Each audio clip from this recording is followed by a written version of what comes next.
conectando por acá, vemos. ¿Cómo está, abogado? Buenos días, ¿me escucha? Hola, buenos días. ¿Cómo está, abogado? ¿Cómo le va? Estamos en vivo y en directo ya con el abogado Joselito Argüello. Bienvenido. Todos ya están observándolo, abogado. ¿Cómo lo ha tratado la vida, los años que se deja ver usted? Usted, ¿por qué ya no invita a sus programas? No, yo sí lo veo por ahí, por otros lados. Pero, che, Joselito ya no viene. ¿Qué le pasa? Ya por eso hicimos la invitación. Abogado. Cuente. Oiga, para hablar con usted de temas coyunturales, principalmente de lo que ocurre en el país, en la ciudad, en todos lados, yo quería consultarle a usted como abogado. ¿Cree usted que el tema de la inseguridad se puede resolver por una consulta popular? Definitivamente, de este tema de la seguridad habla todo el mundo, pero lastimosamente no hablan. En realidad, quienes tienen un conocimiento verdadero de cuáles son los actos que de pronto propician este tema de la inseguridad. No se olvide usted que el presidente Lazo prometió dar solución a muchos temas coyunturales que afectaban de pronto al país en 100 minutos. Así es. Y posteriormente dio declaraciones manifestando que no tenían un plan de pronto estratégico para el tema de la seguridad. Esto quiere decir que nos mintió a nosotros, a los ecuatorianos. Pero aquí el punto es el siguiente. Hay que determinar cuáles son las causas del tema de la inseguridad.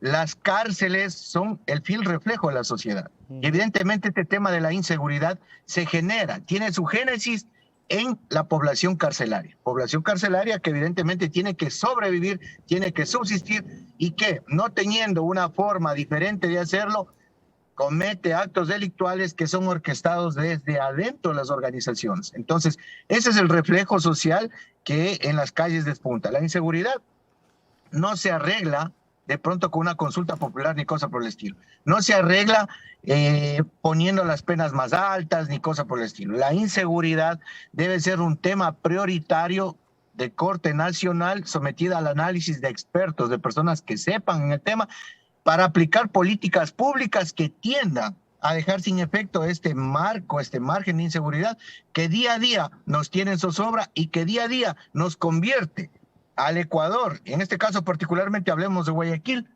en sedes y capitales del crimen organizado y por ende de los sicariatos y de las muertes que se dan a diario. Recientemente acabo de escuchar una noticia y antes de instalarnos en esta entrevista, que de paso le agradezco a usted, Nelson, acabo de ver, en este momento hay alrededor de 7 personas muertas por sicariato aquí en la provincia, en Guayaquil. Solo en Guayaquil. Entonces, imagínense esta alarmante cifra. Y lastimosamente las autoridades competentes con relación a la seguridad no tienen la respuesta. Alguna vez yo hice un pronunciamiento vía Twitter, Nelson, que para unos tuvo acogida y para otros no. Yo decía que si el Estado ecuatoriano no te da esa seguridad que tú te mereces, porque evidentemente es una garantía con respecto al tema que tenemos por parte del Estado ecuatoriano, el Estado debe garantizarnos la seguridad. ¿Qué va a pasar en este contexto social? Los ciudadanos tendremos que tomar las medidas correspondientes para protegernos. Claro. Pero hay que tomar en cuenta que esas medidas solamente le están conferidas de pronto a los organismos estatales que tienen que velar por nuestra seguridad. Pero Joselito, usted me dice el porte de armas.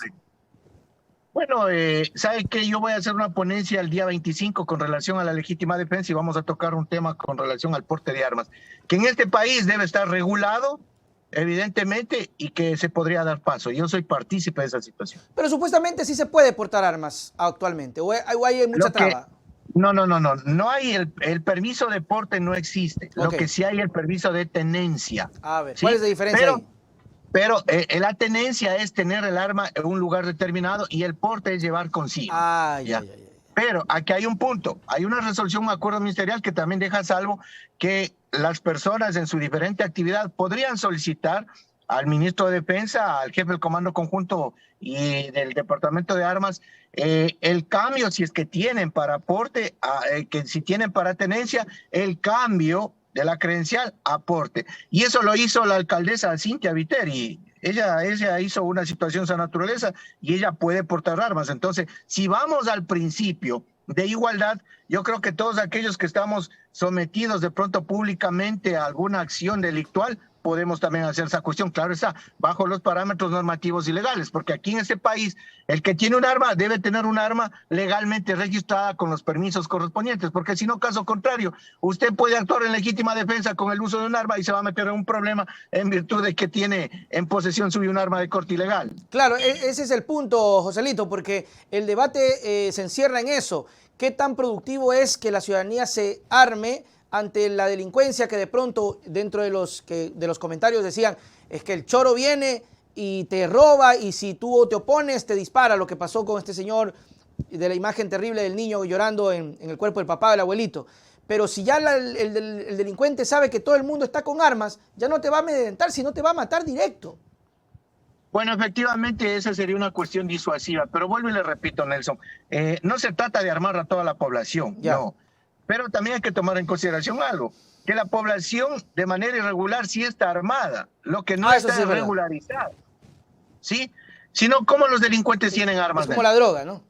Y armas de grueso calibre, evidentemente. Pero lo que yo digo y soy partícipe es que si alguna persona puede llegar a obtener un permiso con relación al porte de armas, debe hacerlo conforme a la normativa. Mire, anteriormente regentaba esto la policía. Usted se sometía a exámenes psicológicos, psicotécnicos, valoraciones de toda índole, técnicas de toda índole, prácticas, conocimiento de armas, arma y desarme. Entonces, en este sentido, pues una persona que evidentemente pase todo este tipo de filtros podrá acceder de pronto a aportar un arma, pero una persona que no, evidentemente se quedará al margen y no podrá de pronto en su momento obtener un permiso correspondiente. Nosotros no estamos fomentando que la ciudadanía se arme de manera irregular. Lo que estamos diciendo aquí en esta entrevista es que ante la falta de respuesta del Estado, evidentemente al ciudadano le tocará defenderse. Claro. Y si un medio de defensa es el porte de armas, con las regulaciones legales pertinentes, dentro de nuestro país se debería permitir eso. Eso es lo que hemos dicho. Ok, Joselito, hablemos sobre el habeas corpus de Jorge Glass, ¿no? Hay un debate ahí, hay un asunto, esto es real, hay petitorios, hay objeciones. Ayer hablé con el abogado de Glass aquí en vivo, decía, hay preocupación de que se revierta. ¿Cuál es su lectura a esta situación de Jorge Glass con el habeas corpus, desde su punto de vista jurídico?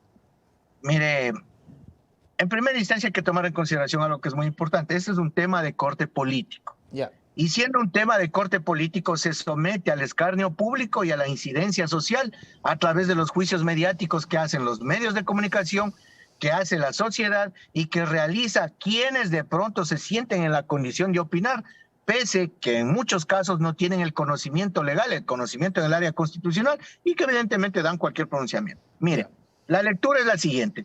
Nosotros tenemos una constitución que determina la aplicación de esta institución constitucional que se llama habeas corpus.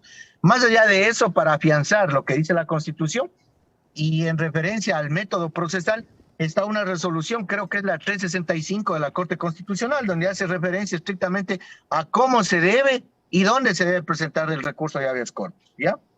Más allá de eso, está el Código Orgánico de la Función Judicial que determina que todos los jueces son jueces constitucionales, capacitados en determinado momento para conocer una acción constitucional, un juicio de garantías constitucionales. Entonces, ¿qué es lo que sucede?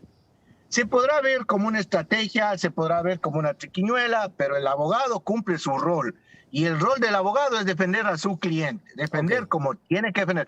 Claro está que el Código Orgánico de la Función Judicial determina también que el abogado debe actuar con lealtad procesal y con probidad con relación a las acciones que usted realice en torno a la defensa de un defendido suyo. Entonces, si tiene usted la normativa constitucional que dice que puede presentar un habeas corpus y que el habeas corpus se debe presentar en el lugar del domicilio donde está la persona. Pero si esta normativa de Corte Constitucional también dice que de desconocerse el paradero, cualquier persona en calidad de accionante de legitimado activo puede proponer en el lugar donde usted reside. Entonces yo digo una cosa. Claro, hay mucha gente que se enoja, se enerva por esa cuestión, entonces cambien la ley, pues. Ya.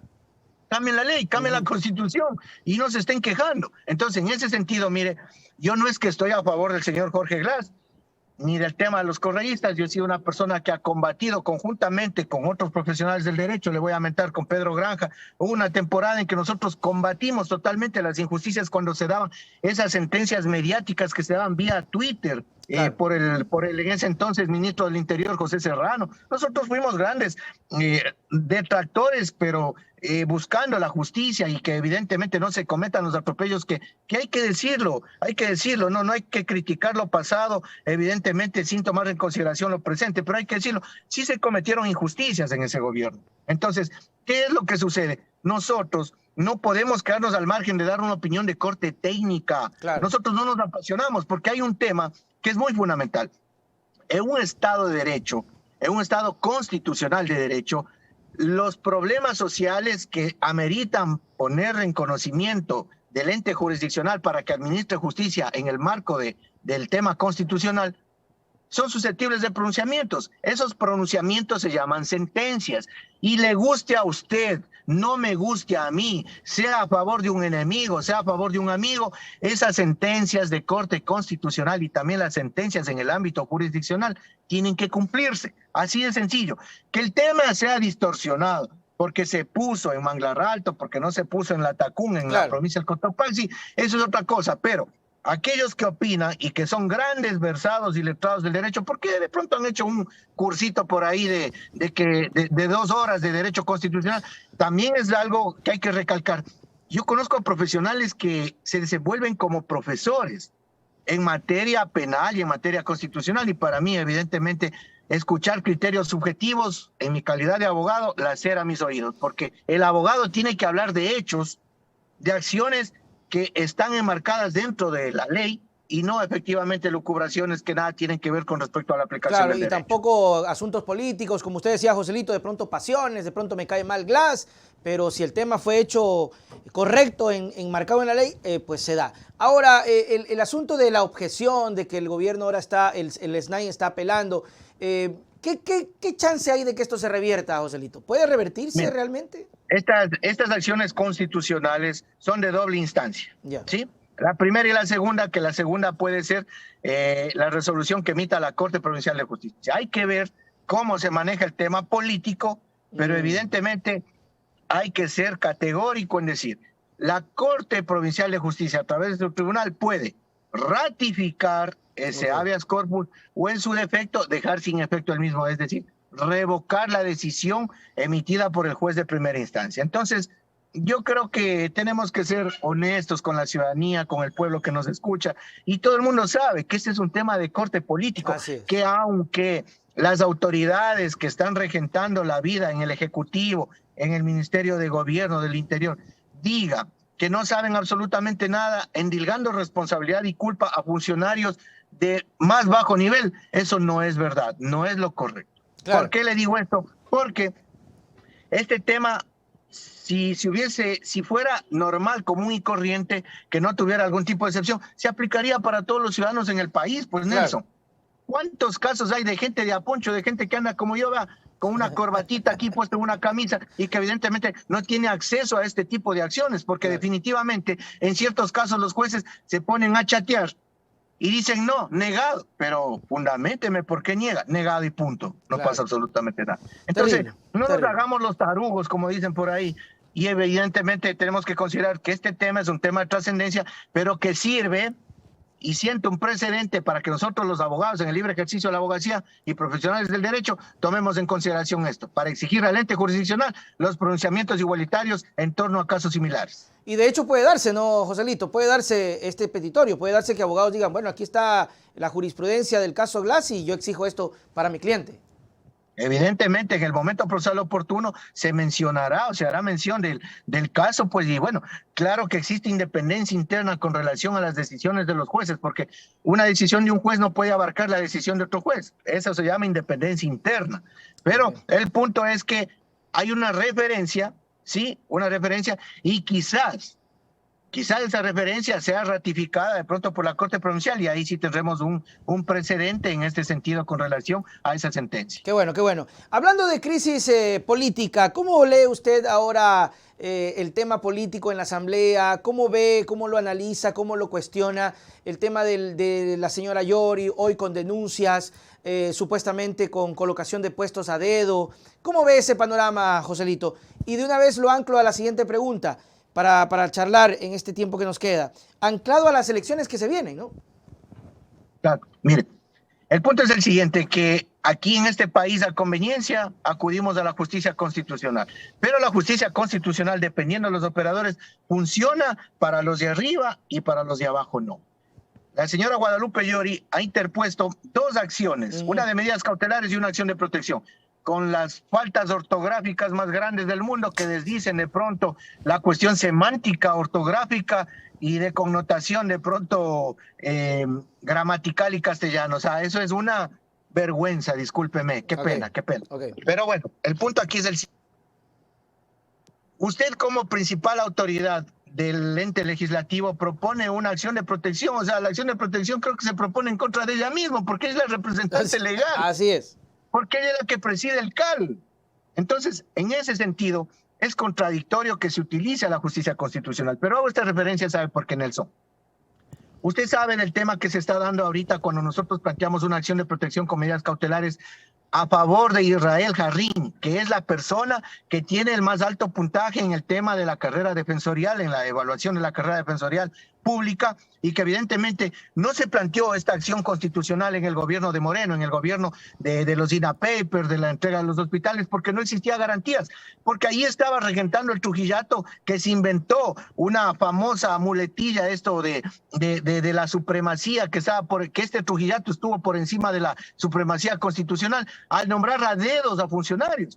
Y nombrando a dedo a funcionarios, ¿a qué llegó este Consejo de Participación Ciudadana Transitorio? A nombrar a un ciudadano de apellido Torres Machuca que quedó en el puesto 237 sin seguir los lineamientos legales, lo que decía el Código Orgánico de la Función Judicial, lo que decía la Constitución y la ley, le designan y le encargan el puesto de defensor público general, sin tomar en consideración la legalidad. Entonces, ¿qué es lo que sucede? En ese momento no había garantías. Hoy sale el gobierno y dice, señores, no vamos a meter la mano en la justicia. Hay todas las garantías y accionen como tengan que accionar. Perfecto. Con esas garantías presentamos la acción de protección con medidas cautelares para que se le conmine al Consejo de Participación Ciudadana y Control Social, que en este caso está presidido por el abogado Hernán Ulloa, una persona que era mi buen amigo. Digo era porque la verdad, la gente cuando ya llega a este tipo de puestos cambia. Pero bueno, aquí estamos los buenos amigos para recordarles de dónde vienen, dónde están y dónde les vamos a ver. ¿Por qué ha cambiado? Que de pronto algún tipo de... se deja manipular, ¿no? Ha sido de conocimiento público que él en un pronunciamiento ha informado al juez que está remitiendo de pronto la medida cautelar para que sea cumplida por el Consejo de Participación Ciudadana, que estaba remitiendo a otro organismo como es el Consejo de la Judicatura, y evidentemente tendremos que topar ese tema el día viernes, donde ya se va a sustanciar la acción de protección, para hacerle entender a mi querido amigo Hernán Ulloa, a quien le he escrito por ahí un par de mensajes, y evidentemente no ha sido la satisfacción la respuesta en virtud de que lo que el juez dispuso no se cumple. Aquí va la reflexión. Claro, con el tema de Yori. ¿Por qué para ellos sí y por qué para los del pueblo no? Porque Israel Jarrín es un hombre de pueblo, no tiene derecho a acceder de pronto a la representación legal del máximo organismo de representación en lo que es la Defensoría Pública. ¿Por qué para ellos sí cuando captan una presidencia a través de una acción de protección y medidas cautelares? ¿Y por qué para Israel Jarrín, que debe aplicarse un acto de justicia en la persona de él, no puede ser? O sea, ese es el tema aquí. No nos olvidemos, ciudadanos que nos están escuchando, porque hay muchísima gente que mira este programa, que el régimen del buen vivir, el summa causae, determina que los grupos, los conglomerados sociales que tienen mérito son aquellos que tienen que regir los destinos del país. Así es. Y lastimosamente la meritocracia aquí no se da de tal manera, sino se da la palanqueocracia. Y lastimosamente si no estás alineado a un sector político no vas a acceder. Entonces nosotros queremos comunicarle a la ciudadanía que este tipo de acciones constitucionales las realizamos, pero que lastimosamente para unos sí y para otros no. Para los que están en el poder, lo ancho, y lo más angosto para los cojudos. Y eso es lo que pasa con Yori, ¿no? Las denuncias que hoy se le está indilgando a ella, de la colocación de puestos a dedo y también de la utilización de la justicia para autoprotegerse. Desde el punto de vista jurídico, ¿cómo analiza el tema, Joselito? ¿Esto procede realmente con Yori o esto no procede? Es un despropósito total, o sea, poner en entredicho funciones que son meramente independientes. La función de administración de justicia ha sido utilizada para cuestionar el accionar de la función legislativa. O sea, el principio de independencia está soslayado en virtud de ¿qué? De la intromisión a las actividades y funciones propias de un organismo como es la Asamblea. Mire, con esta situación que ha sentado un precedente nefasto, lo único que se está consiguiendo es dejar sin efecto el actuar legal y constitucional que tiene por obligación la Asamblea. Y es el hecho de ¿qué? De legislar y fiscalizar. Este tema de no poner en la mesa de diálogo, de discusión, en el pleno, de pronto los temas trascendentales y que solamente se haga convocatorias para tratar temas de pronto que benefician al gobierno, eso no es democrático, eso no se llama democracia, eso se llama dictadura camuflada. Y yo creo, mal a todos les siento, yo creo que esto no va a durar mucho, porque si reúne la Asamblea las 92 firmas que necesitan para la autoconvocatoria, a la señora Guadalupe Llori le van a decir chau, chau. Adiós.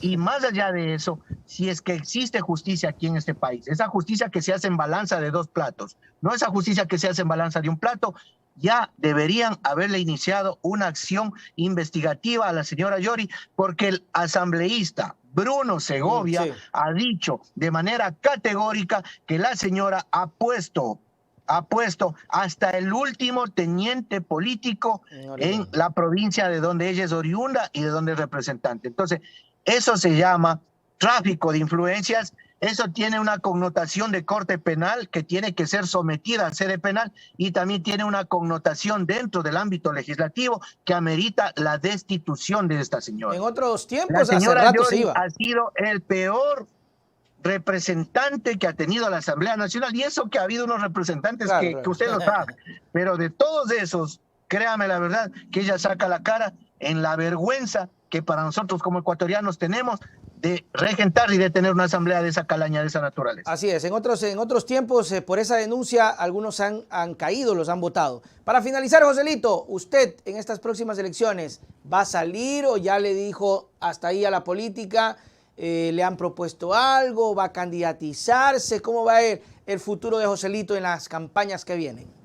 Bueno, sabe que nosotros venimos manejando la Fundación Joselito Argüello, venimos manejando el Observatorio Ciudadano para la Vigilancia, la Transparencia, la Función Pública. Ese observatorio es aprobado por el mismo Consejo de Participación Ciudadana y Control Social, que no quiere cumplir las resoluciones de Corte Constitucional. Y Joselito Argüello, o sea, confronta a ese tipo. No sé si es que de pronto Hernán se enoja o los consejeros dicen, quítenle de pronto la autorización, pero igual vamos a seguir trabajando en ese punto. Aquí hay una situación. Mire, nosotros siempre hemos estado activando, siempre hemos estado militando en el tema social. Y si, no voy a ser de pronto demagógico en decir, y si la patria nos llama, no. Si efectivamente la ciudadanía cree que en esta vez podemos hacer algo para no soslayar de pronto ese mandato constitucional, ese mandato popular que da en las urnas, bueno, podemos hacer, sí he tenido propuestas de muchos sectores para que acepte candidaturas. Y lo voy a hacer infidente. Mire, yo tuve una propuesta de un sector grande de acá de la provincia del Guayas que están pidiendo gente nueva con relación a la regencia de los destinos del Cabildo guayaquileño.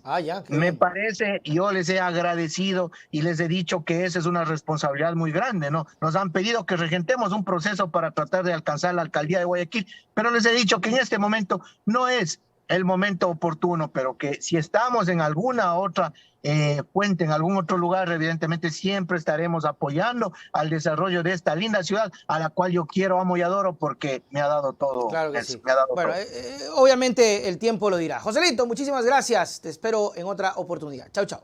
Gracias a ustedes, mi querido Nelson.